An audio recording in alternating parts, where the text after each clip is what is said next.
오늘도 지난주에 이어 부활에 대한 설교가 이어집니다. 다시 한 번 더 주의사항을 말씀드리겠습니다. 우리 중 아무도 죽어서 부활해 본 경험이 없어요. 그렇기 때문에 우리 중 누구도 부활에 대해서 어떤 확실한 그런 어떤 진리를 주장하기는 어렵습니다.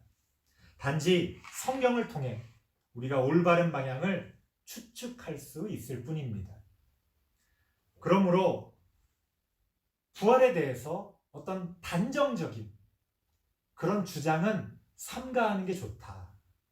우리는 겸손하게 최대한 아닌 것으로 여겨지는 것들만 배제해 가면서 큰 틀에서 올바른 방향을 찾아가야 한다. 그런 어떤 주의사항을 우리가 마음속에 새기고 우리가 부활에 대한 이야기를 진행해 보겠습니다.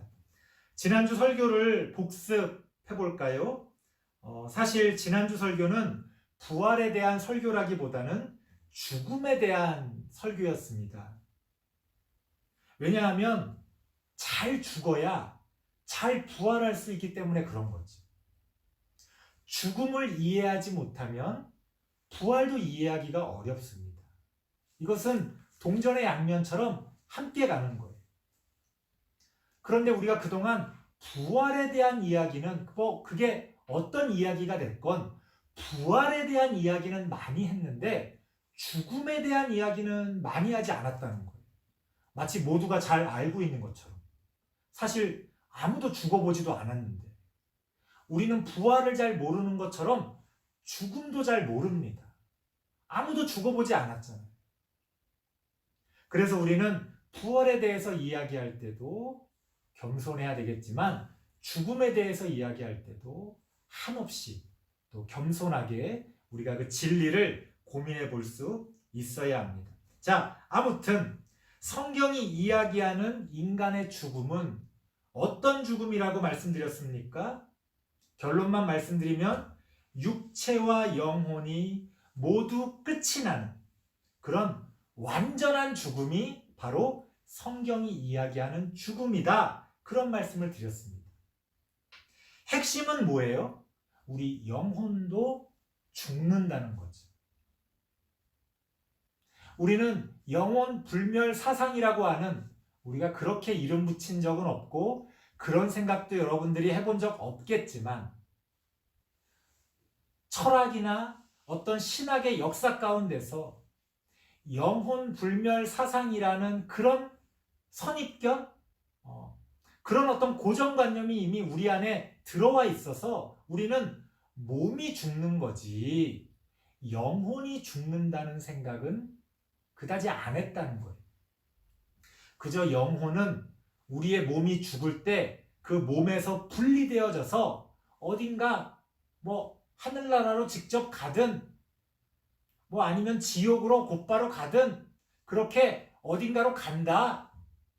여기에 대해서도 학설은 많이 있어요. 마지막 최후 심판 전까지 잠을 잔다. 이런 이야기도 있고 천주교 같은 데서는 어떤 일정한 조건의 경우에 연옥이라는 곳으로 간다. 이런 다양한 주장들을 합니다. 하지만 중요한 건 그렇게 죽게 되면 곧바로 우리의 영혼이 어딘가로 간다. 우리가 흔히 그렇게 생각했다는 거예요. 하지만 이거는 그리스 철학, 특히 플라톤 철학에서부터 이어져 온 영향을 받은 영혼 불멸 사상이었다는 거죠. 성경적인 어떤 신앙이 아니라 그런 어떤 세속적인 그런 철학의 영향을 받은 그게 꼭 잘못됐다는 게 아니라 그것이 성경적이라기보다는 그냥 일반적인 그런 우리들의 고정관념, 선입관이었다. 하지만 성경에서 이야기하는 것은 우리의 영혼도 죽는다. 그렇게 이야기하고 있다는 겁니다. 물론 여기에 대해서도 나는 그렇게 생각하지 않는다. 나는 영혼 불멸이라고 생각한다. 그렇게 주장하시는 분들도 계실 겁니다.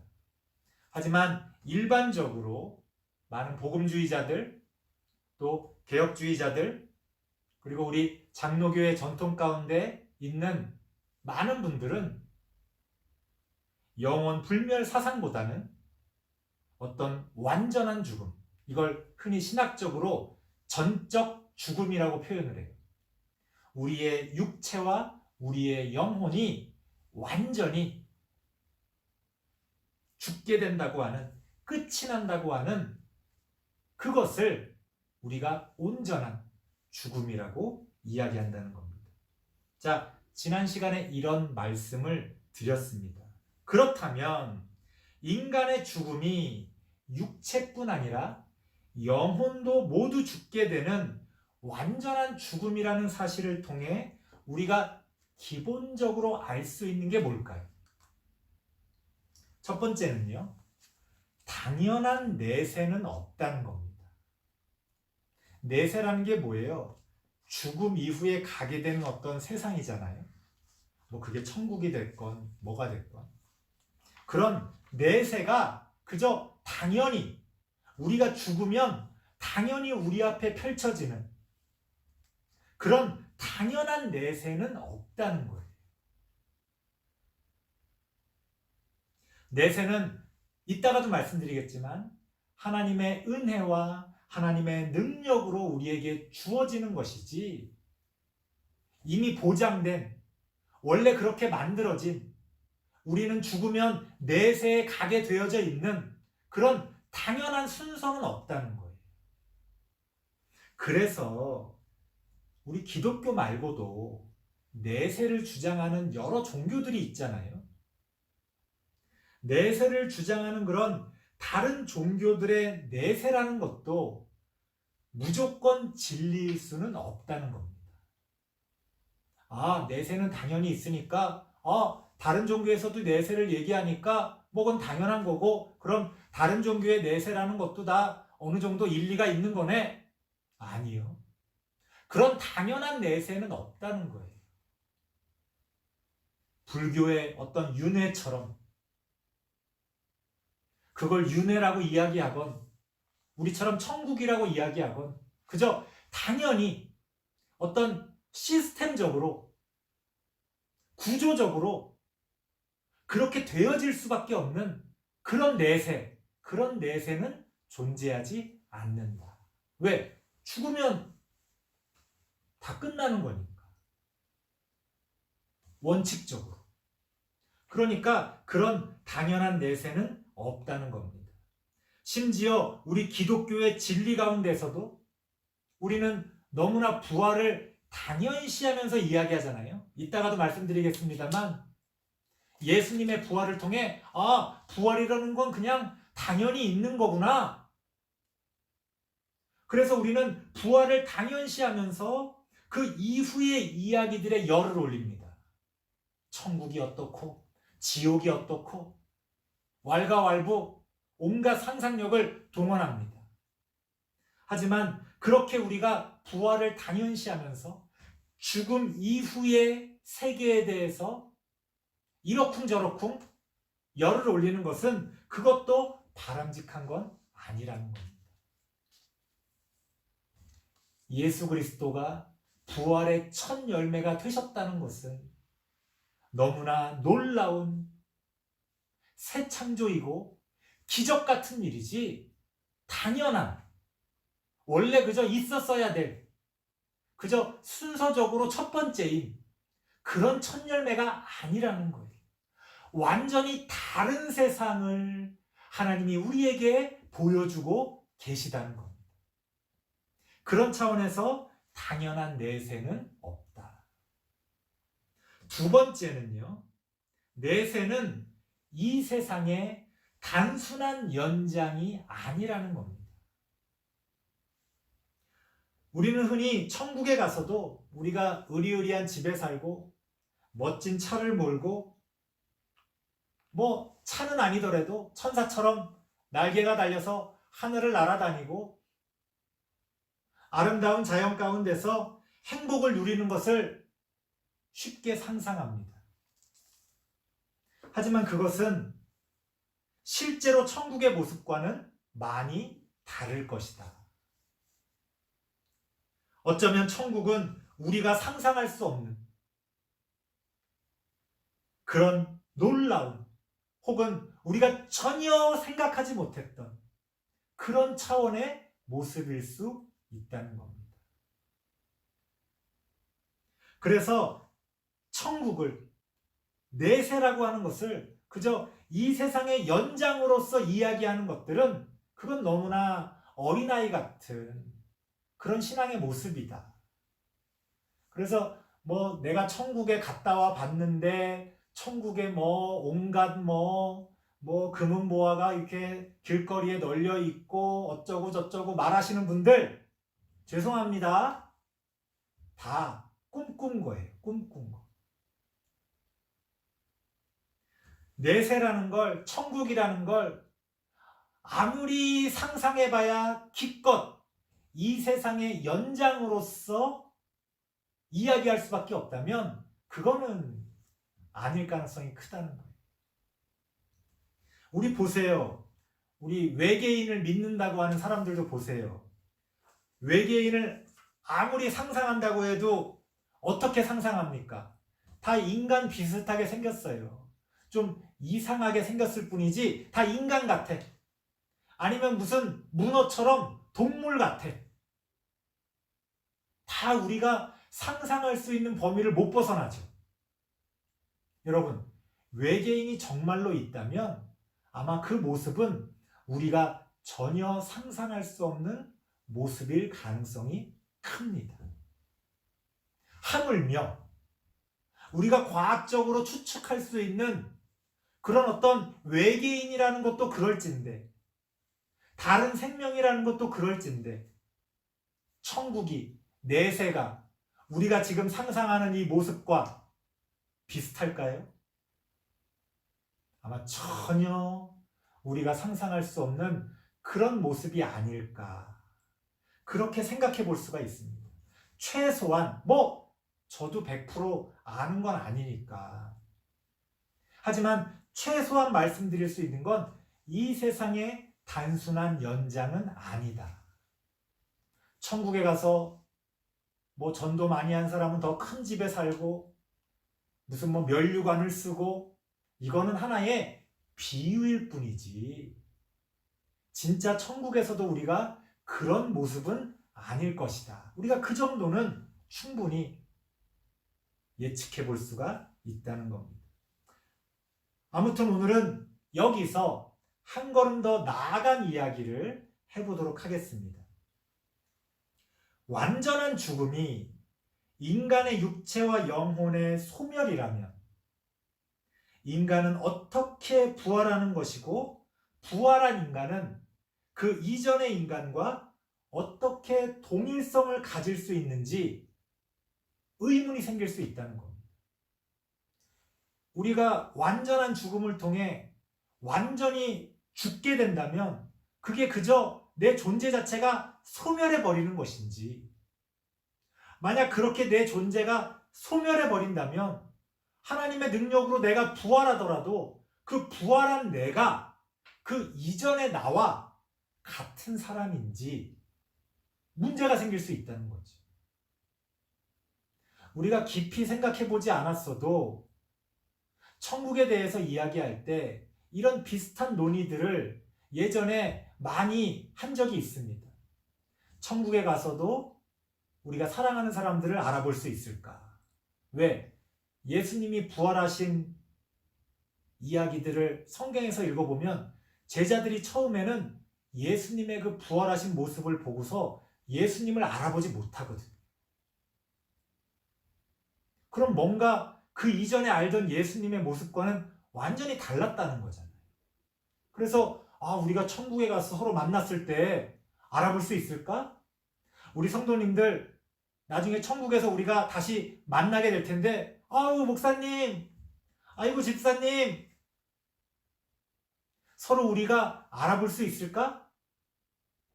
그렇다면 오늘 우리가 이야기한 그 완전한 죽음 이후에 내가 완전히 소멸된 다음에, 완전히 내가 죽게 된 다음에, 나의 존재가 완전히 끝난 다음에 우리가 다시 부활하게 됐을 때 그 다시 부활한 나와 그 이전의 나가 같은 사람이냐 이거예요. 그 동일성을 누가 보장해 줄 수 있냐 이거예요. 어떻게 그게 보장될 수 있냐 이거예요. 이런 의문이 신학적으로 제기될 수 있다는 겁니다. 비슷한 차원에서 또 다른 의문이 제기될 수 있는데요. 인간의 모든 것이 완전히 소멸한다면 인간의 윤리적인 책임성이 약해질 수 있다라는 주장들이 있었어요. 왜요?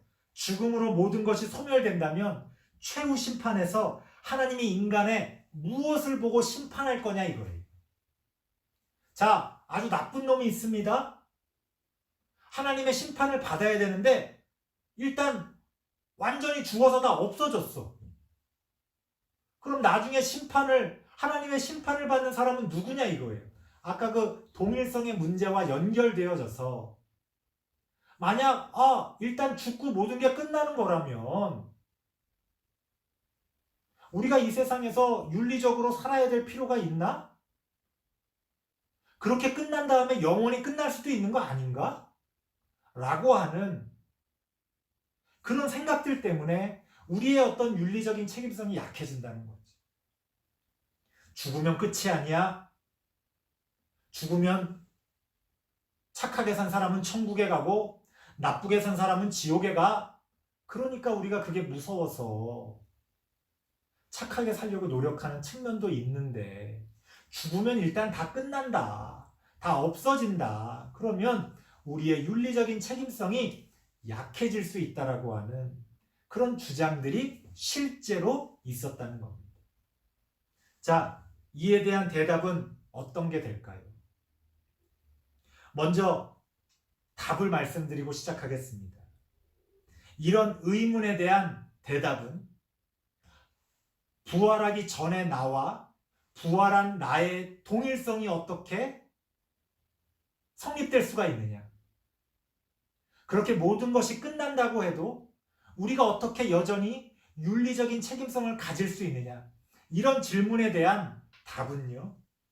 하나님의 은혜와 능력으로 그것들이 가능하다. 그것들이 필요해진다. 그렇게 말씀드릴 수가 있습니다. 창조주 하나님은 죽음과 부활 사이에 건널 수 없는 간격을 뛰어넘으실 수 있는 능력이 있으시죠.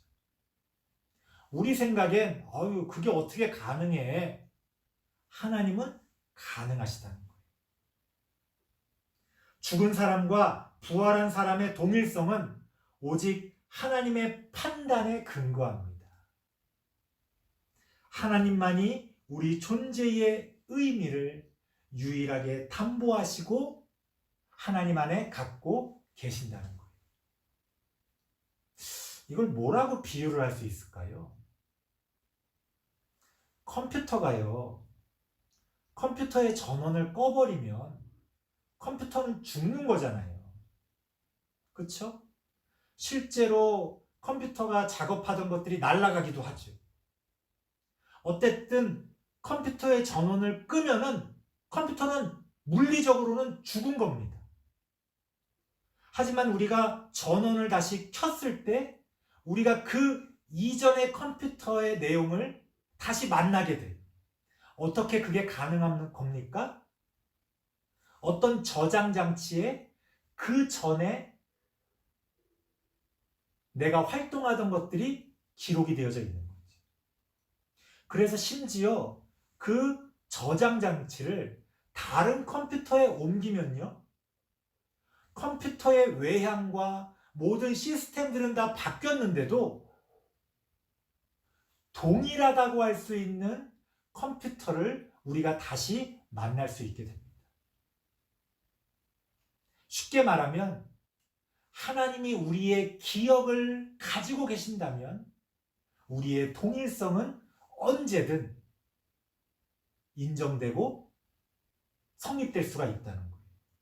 우리의 몸과 영혼이 완전히 죽었다고 해도 우리의 기억과 우리 존재의 의미를 하나님이 여전히 하나님 안에 갖고 계신다면 하나님의 능력으로 언제든지 새 창조로 이루어진 새로운 몸에, 그 몸과 영혼에 나라고 하는 존재를 여전히 하나님이 동일하게 넣어주실 수가 있다는 겁니다. 여기에 대해서는 과학적으로 의학적으로 더 많이 말씀드릴 재미있는 내용들이 있습니다만 그냥 이 정도로 결론만 말씀드리고 넘어가도록 하겠습니다. 여러분, 그렇기 때문에 하나님께서는 예수 그리스도를 부활의 첫 열매로 삼으시면서 우리에게 보여주신 거예요. 20절 말씀 같이 한번 읽어보겠습니다. 고린도전서 15장 20절입니다. 시작. 그러나 이제 그리스도께서 죽은 자 가운데서 다시 살아나사 잠자는 자들의 첫 열매가 되셨도다. 하나님이 예수 그리스도를 부활의 첫 열매로 삼으셨다는 것은 아까 말씀드렸습니다. 그저 당연히 있어야 될 그 부활의 첫 번째 순서로서 예수님이 시작하셨다는 게 아니라 하나님이 예수 그리스도의 그 부활을 통해 원래는 없었어야 될, 원래는 무였을 그 세상 가운데서 마치 새로운 어떤 것들을 창조하신 것처럼 전혀 새로운 세상을, 새로운 부활의 생명을 우리 가운데 주시기로 하나님이 작정하셨다는 겁니다.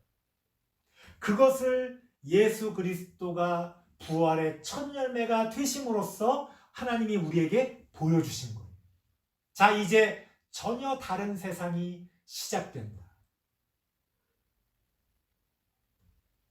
이제 우리는 믿음으로 그 부활의 첫 열매이신 예수 그리스도에게 참여함으로써 원래는 없었을 새로운 기회를 얻게 되는 거죠.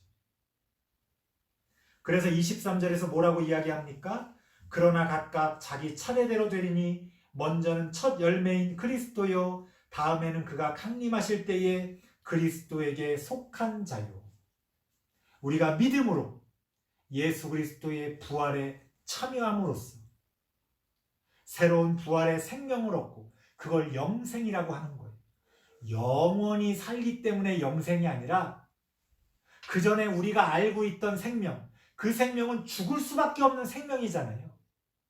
하지만 그것과는 질적으로 완전히 다른 생명이기 때문에 영원한 생명으로 불릴 수 있는, 그 영원하다는 말이 영원히 존재해서 영원하다는 게 아니에요. 죽을 수밖에 없는 생명이 아니라 전혀 다른 차원의 생명이기 때문에 영생이라고 불리는 겁니다. 그게 부활의 생명이에요. 하나님이 그것을 우리에게 주신다는 거예요. 우리가 믿음으로 그 부활의 생명을 받게 된다는 겁니다. 그렇게 우리가 부활의 열매가 되기 위해서는 이제 마지막으로 앞서도 말씀드렸던 윤리적인 책임성이 등장하게 됩니다. 34절 말씀 보겠습니다. 그렇기 때문에 너희는 깨어 의를 행하고 죄를 짓지 말라. 하나님을 알지 못하는 자가 있기로 내가 너희를 부끄럽게 하기 위하여 말하노라. 부활은 당연한 게 아니라는 거예요. 예수만 잘 믿으면 내가 죽음 이후에 저절로 보장된 영생을 얻고 천국에 가는 게 아니라는 거예요. 우리가 그 부활의 생명에 동참하기 위해서는 예수 그리스도가 걸어가셨던 그 길만큼 우리도 걸어갈 수가 있어야 된다는 거예요. 십자가가 없는, 십자가의 죽음이 없는 그런 부활은 존재하지 않는다는 거예요. 영광스러운, 남보기에 부러운, 이 세상에서도 예수 믿고 잘 먹고 잘 살다가 나는 예수 믿었으니까 누가 뭐라든 또 천국에 간다. 그런 당연한 천국은 없다는 거예요. 그런 당연한 부활은 없다는 거예요. 우리가 이 세상에서 어떻게 살 것인지 그 윤리적인 책임성에 따라 하나님이 우리에게 그 부활의 생명을 주실지 말지가 결정된다는 겁니다. 그래서 우리의 이 세상의 삶이 중요한 거예요. 우리가 이 세상에서 깨어서 의의를 행하고 죄를 짓지 말아야 그 부활의 생명을 얻을 자격, 조건을 얻게 된다는 겁니다. 물론 거기엔 더 복잡하고 더 어려운 차원들도 있습니다. 하지만 기본적으로 우리가 알아야 될 것은 그저 난 예수 믿었으니까, 난 세례 받았으니까 뭐 좀 부족하고 잘못한 게 있어도 난 천국에 갈 거야. 그렇게 단순한 문제가 아니라는 겁니다. 부활은 단순히 미래에 우리가 죽은 이후에 벌어지는 그런 어떤 사건이 아니라는 겁니다. 부활은 지금 우리에게 윤리적인 책임성을 부여합니다. 너가 부활의 생명을 원하느냐? 그건 당연한 게 아니에요.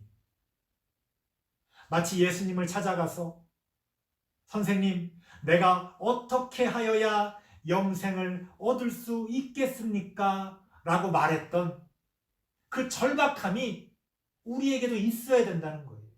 하나님, 내가 구원을 얻기 위하여, 내가 영생을 얻기 위하여, 내가 부활의 그 첫 열매이신 예수 그리스도에게 참여하여 부활의 생명을 얻기 위하여 하나님, 내가 어떻게 해야 됩니까?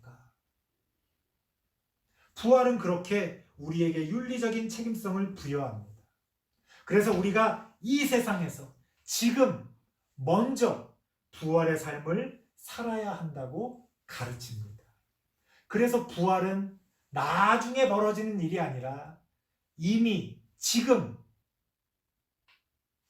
이 순간에 나의 삶 가운데서 벌어지는 그런 사건이 되어집니다. 우리는 이미 부활을 사느냐 못 사느냐에 따라 이미 결정되는 거예요. 지금 뭐 좀 부족하고 여러 가지 뭐 좀 바쁘고 나중에 죽기 직전에 예수님 영접하면 천국에 가는 거지. 그게 그렇게 단순한 문제가 아니라는 거예요. 지금 우리가 얼만큼 깨어서 죄를 짓지 아니하고 하나님의 뜻을 행하고 하나님의 의의를 행하고 하나님의 나라에 동참하며 어떠한 열매를 우리가 맺어가느냐에 따라 우리의 부활의 삶은 결정된다. 우리가 그런 아주 중요한 그리고 아주 강력한 하나님의 권고의 말씀을 우리가 기억하면서 우리가 오늘날 우리의 삶 가운데서 부활의 생명을 살 수 있는 우리 모든 성도님들 되시길 바랍니다. 기도하겠습니다. 하나님 감사합니다. 우리는 어떤 부활을 기대하고 있습니까? 죽음 이후에 있을 어떤 일들을 생각하기보다 우리가 지금 나에게 주어진 삶 가운데서 제대로 된 부활의 삶을 살아가며 부활의 열매를 맺어갈 수 있도록 하나님 함께하여 주시옵소서. 예수님의 이름으로 기도드리옵나이다. 아멘.